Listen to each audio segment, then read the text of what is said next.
Halo guys, welcome back di Canda Tawanya PRL. Hari ini kita kedatangan bintang tamu. Kenalin sok, kenalin. Ya, Bintang tamu ini namanya? Tukang kolor. Enggak, bercanda. Sok kenalin Kang, namanya. Iya, saya Andri. Andri. Salah satu anggota grup PRL. Iya, pencinta sejarah. Pemerhati sejarah. Pokoknya Kang Tapi Andri nggak ini ekspertis ya. Pembaca lah, hebat. Hebat Sama lah. coloring juga, Kang Andri. Iya. Master pokoknya Ini hasilnya. gurunya ini. Guru Makasih. kalau Jadi saya. ini mohon maaf ini backgroundnya nih di depan nih, nanti pas muncul warnanya BNW. Ntar dikolorin sama dia berdua. Kolor merah krokodil. Ya udah, hari ini kita cuma mau canda tawa doang aja bareng sama Kang Heru. Saya Prilly.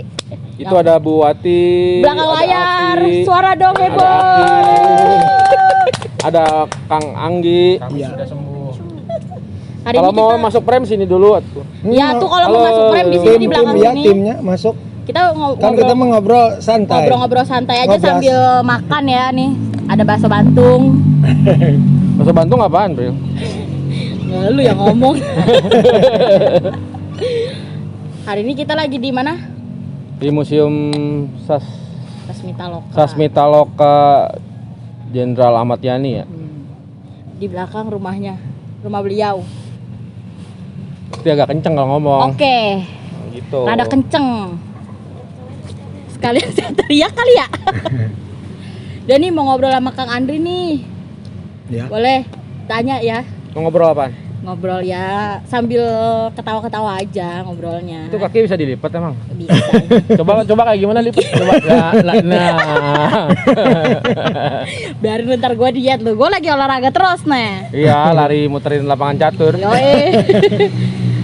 Pertanyaan pertama nih ya buat Kang Andri. Nggak usah serius-serius jawabnya. Iya. Sambil santai, sambil ngerokok nggak apa-apa, sambil minum, sambil makan. Nih ada donat, ada semua muanya ada. Silakan. Sambil tiduran nggak boleh ya? Begini dong. Nih, satu pertanyaan. Peristiwa Gestapo erat hubungannya dengan hembusan isu Dewan Jenderal. Bedanya Dewan Jenderal dan Dewan Revolusi itu apa, Kang? Ini temanya milenial melek sejarah ya. Milenial melek sejarah. Oh, ada passwordnya gitu Yoi. Ntar kalau ada pertanyaan yang menarik dari teman-teman ya, Boleh. dapat hadiah. Dapat hadiah. Hadiahnya apa, Bu? Apa? Apa payung?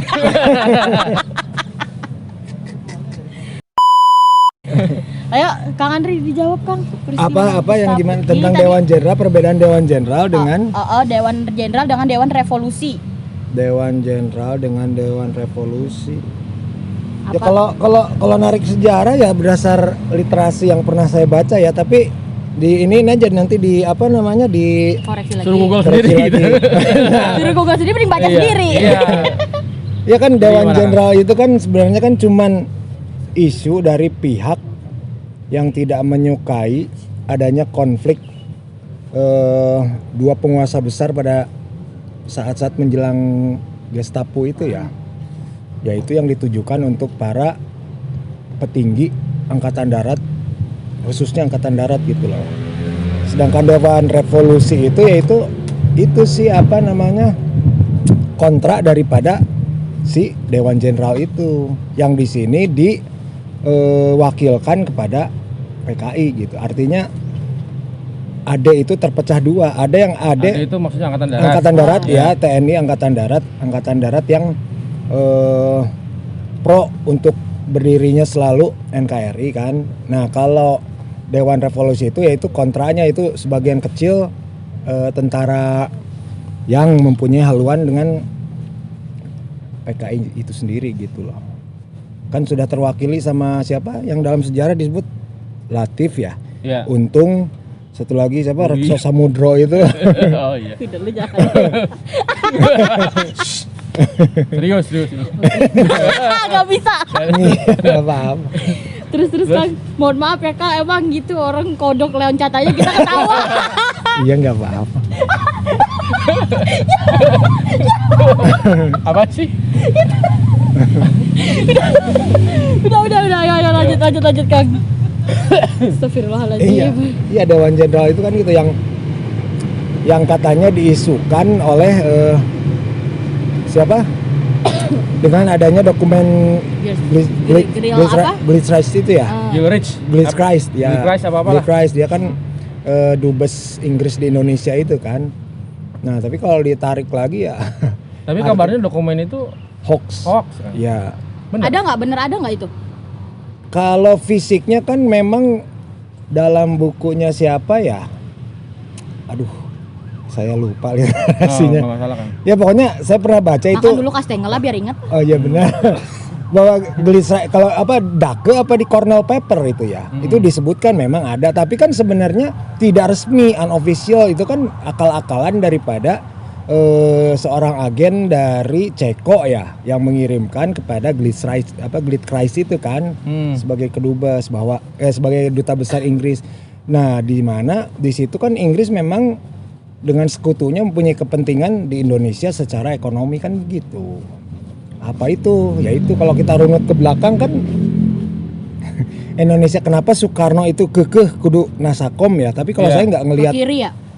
saya nggak ngelihat Nasakomnya, tapi kita Ya, ngelihat turun dari angkot ya. Kiri bang. Hai. gitu. Benar dari angkot. Iya benar. Iya, terus Ya kan artinya kan di sini si negara sekutu dan negara kiri yang Si ketika kutu itu dan si ketombe si gitu kutu. aja kali ngomongnya.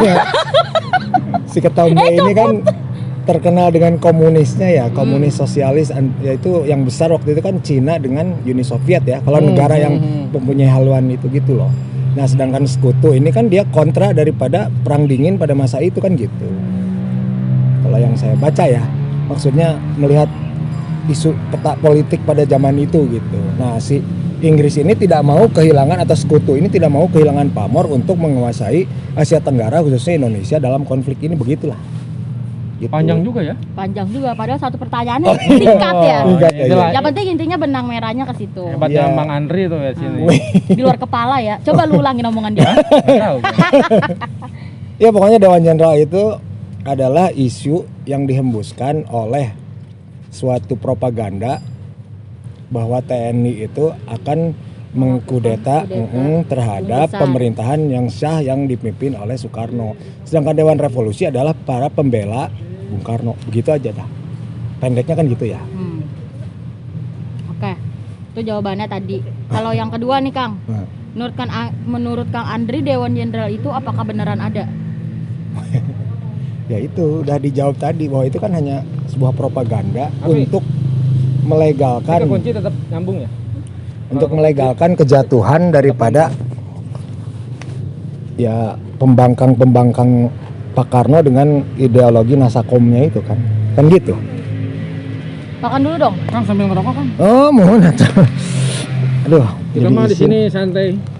Santai lah. Makan dulu, makan brownies. Break dulu, break satu pertanyaan. Enggak bong. Sambil kita jawabin, sambil kita geranyam. Pertanyaan ketiga buat Kang Andri. Kayaknya ini bisa buat Kang Andri, buat Kang Heru juga nih. Nah, ya. Loh, Ya, saya kan host.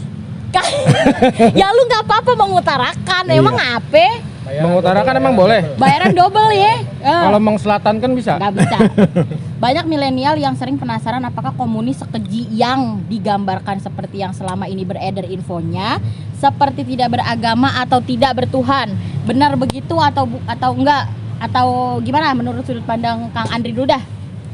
Nah, ini kalau kata saya ini menarik banget nih ya. Menarik banget. Oke, Menarik boleh diulas sampai 2 jam nggak apa-apa. Buset. Katanya lu 5 Nggak jam lu pulang-pulang jabanin. Kalau kita menarik sejarahnya, Buset, udah kayak kondektur bis. Enakan gitu Kang. Oh, iya, Ada iya. sensasinya. Gimana? Gini lah. Woi, ya. mantap. Preman Jaksel. Terusin. Ya kan, kalau ngelihat sejarahnya, komunis itu kan tidak bisa dipisahkan dari sosialis. Apa yang dimaksud dengan sosialis itu? Itu kan memang dari zaman Yunani aja kan, para filsuf ya kayak Plato, kayak apa namanya, Cicero itu kan sudah mengungkapkan. Saya kira mau ngomong si Singamangaraja. Cuman yang paling menjadi tonggak sejarah itu kan sebenarnya di revolusi Prancis itu antara Tahun berapa? ada 1870-an lah ya. Zaman Revolusi industri di Napoleon Prancis. bukan Napoleon Pokoknya- mah kayaknya 18-an ya. 1805 sampai 1812 kalau nggak salah. Iya. Terus Nah, ketika itu kan si para kaum borjuis atau orang-orang swasta kaya ini kan dia membuat sebuah produk-produk itu kan dengan mesin. Nah, ketika membuat mesin itu para apa namanya? Para si borjuis ini kan mengendalikan rakyat miskin gitu kan. Nah, kebanyakan kan kaum borjuis kan hanya beberapa orang gitu kan. Artinya konglomerat itu hanya bisa dihitung jari lah. Sedangkan yang lainnya kan hidup lagi miskin.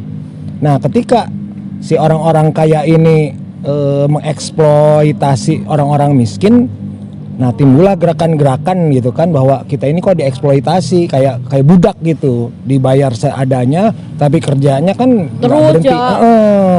Nggak beda jauh lah kayak Romusa atau Rodi ya ketika zaman penjajahan. Nah, Zaman Rodi ya, pernah iya, dengar zaman gitu. Rodi. Nah, Rodi ya bukan roda. Ya, roda buat mobil Pak, sama motor. Gerobaknya ya. jadi lapar dengan mie ayam. Itu ada mie ayam di situ, ayo kita selesaikan ini cepat-cepat biar kita bisa makan mie ayam. Siap. Ya, lanjut terus. Nah, setelah itu tahun 1800-an, nah muncul nih dua paham yang sangat terkenal di dunia. Kapitalis yang diusung oleh negara Eropa Barat, tokohnya Adam Smith, bukunya Wealth of Nation itu ya.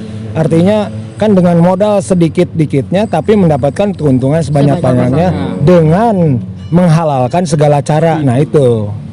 Ketika itu muncullah dari Eropa bagian timur seorang Karl Marx. Nah, Karl Marx ini yang mulai memodifikasi aliran sosialisme itu. Kan sosialisme itu kan intinya sebenarnya hanya sebagai angan-angan sosial untuk segala milik yang ada di muka bumi ini adalah milik manusia kan begitu. Sosialis itu seperti itu. Nah, dengan komunis itu Karl Marx ingin menaikkan derajat sosialis di mana sosialis itu bisa revolusioner gitu, bisa instan gitulah kasarnya. Nah, ketika Karl Marx dengan buku Das Kapital sama Komunis Manifestonya itu dijadikan sebuah faham khususnya di Soviet ya, sama Lenin ketika ada revolusi Rusia tahun 1917 yang Maaf tahan kiri. menjatuhkan kerajaan Rusia itu apa ya? Tsar Nicholas ya. Ya, Nicholas. Ya, Nikola Saputra. Punten itu mah ganteng, ADC. Iya. Nicholas kontak. Katanya kalau Nicholas. bikin Pierre Tendian beliau yang main enggak? Enggak, kurang cocok. Kang Heru lah. Oh, Kang Heru. Wah. Siap. Iya. Biar ditendang. Kabel Roland. Biar ditendang lu mah. Nah, kemudian kapan sosialisme atau komunisme itu masuk ke Indonesia? Nah, tahun 1910, Berasa 1912. kuliah Berasa ikut kelas sejarah aku. Ya enggak apa-apa, lanjut terus biar Ya. kita bisa tahu awal mula komunis itu gimana masuk ke Indonesia gimana. Ada seorang Belanda, dia itu kepala buruh di kereta ya, kepala buruh Perserikatan Buruh Kereta di Belanda, namanya kan Snevely itu. Nah, ketika itu dia ketahuan dia beraliran sosialis karena kan dia sangat menentang menentang feodalisme yang dipraktekkan kerajaan Belanda kan. Kan dia borjuis kan pasti kalau feodal itu gitu. Dia dipecat tuh dari kepala buruhnya dipecat, terus dipecat dari kereta api Belandanya dipecat. Nah, udah gitu dia bingung mau ngapain nih setelah luntang-lantung. Jadi dia nyobain lah, Belanda katanya punya negara jajahan Hindia Belanda. Udahlah dia masuk pergi sono ke Hindia Belanda. Nah, ketika di Hindia Belanda itu, baru dia menemukan, melihat sendiri gitu Hindia penjajahan. Belanda ke Indonesia lah Kang ya. Nah, ya Indonesia. Dulu kan namanya bahasa Hindia Belanda kalau Ya, Yang Indonesia. pakai bahasa Sunda, enggak ngerti gua. enggak kok. Iya. Ya ketika itu pokoknya Hindia Belanda itu, Indonesia itu namanya Hindia Belanda kan. Nah, dia nyampe itu sekitar Februari 1913 kalau nggak salah. 1913. Ya. Masih awal 19-an. Bisa lewat. Iya, Israel. Berarti asar lewat juga ya? Ketika masuk ke Indonesia itu, nah dia kan di situ melihat tuh bahwa ketidakadilan negaranya itu kan mengimperialis negara yang penuh dengan SDM tapi dijadikan budak. Nah di situ kan dia mulai, wah gua harus gimana caranya nih bisa berkontribusi dengan paham gua yang gua bawa dari Belanda gitu kan. Dengan melihat kondisi bangsa saat itu ya kan ya? Iya, Banyak melihat kondisi banyak ya perbudakan. betul perbudakan di Indonesia kan oleh imperialis Pergundikan Belanda. juga. Sama Frank John itu pedih teman.